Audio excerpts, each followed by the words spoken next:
కామినేని శ్రీనివాసరావు గారు. అధ్యక్ష, ముందు మీకు శుభాకాంక్షలు తెలియజేస్తున్నాను, అభినందనలు. మీ గురించి ఇక్కడ తెలవని వాళ్ళు ఎవరూ లేరు, అందరికీ తెలుసు. నాకు కూడా దాదాపు 42 ఏళ్ళ నుంచి అతీతంగా, రాజకీయాలకి అన్నిటికీ అతీతంగా మనం స్నేహంగా ఉన్నాం.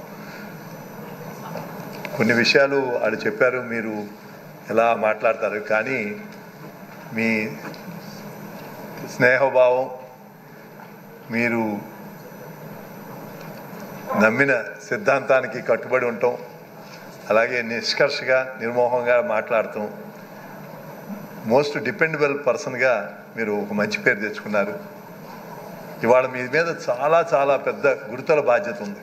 ఎందుకంటే ఈ సభలో ఎన్నికైన వాళ్ళు స్వాతంత్రానికి ముందు పుట్టిన వాళ్ళు 2 ఉన్నారు, వరదరాజు రెడ్డి గారు, బుచ్చి చౌదరి గారు. కానీ వాళ్ళకు కూడా స్వాతంత్రం ఎలా వచ్చిందో తెలియదు. కానీ మొన్న జరిగిన ఎలక్షన్లో ఆంధ్ర రాష్ట్ర ప్రజలు స్వాతంత్రం ఎలా జరిగింది, ఎలా తెచ్చుకున్నారనే దానికి ఒక రుజువు మొన్న జరిగిన ఎలక్షన్.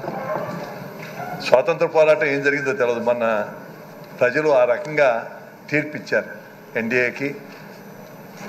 మళ్ళా ఈ గాడి తప్పిన దాన్ని చంద్రబాబు నాయుడు గారు అయితే గాడిలో పెట్టగలరనే నమ్మకంతో ప్రజలు ఇచ్చారు. దీనికి ఈ జరిగినట్లో శాసనసభలో జరిగిన అకృత్యాలు, భాష, రాజకీయాలంటే అసహ్యం వేసే విధంగా రాజకీయ నాయకులు మాట్లాడిన భాష, ఇలా ఉంటారా ఎమ్మెల్యేలు? ప్రజలు బుద్ధి చెప్పారు. అమాయకులు అనుకోమాకండి, అవసరం వచ్చినప్పుడు చెప్తారు. అలాగే ఎంత పక్షపాత ధోరణి ఇక్కడ జరిగే, వాళ్ళకి ఏ ఛానల్స్ అయితే ఆ ఛానల్స్లోనే పెడతాం. అలాగే గౌరవ ప్రతిపక్ష నాయకుడిని ఎంత అవమానంగా, అంటే ఆయన తలదించి కూర్చుంటే, అంటే మనం చేస్తాన్ని మంచి అనుకున్నారు. అందుకని మీ మీద దానివల్ల మనం కూడా కొన్ని తప్పులు చేసాం.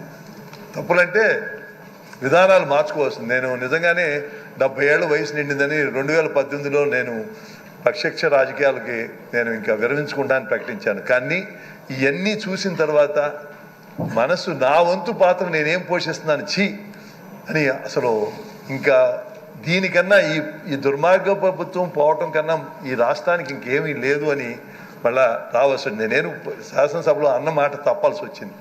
నేను మీకు కోరేది ఏంటంటే, ఇవాళ ప్రజలు చాలా ఎక్కువ ఎక్స్పెక్ట్ చేస్తున్నారు మన మీద.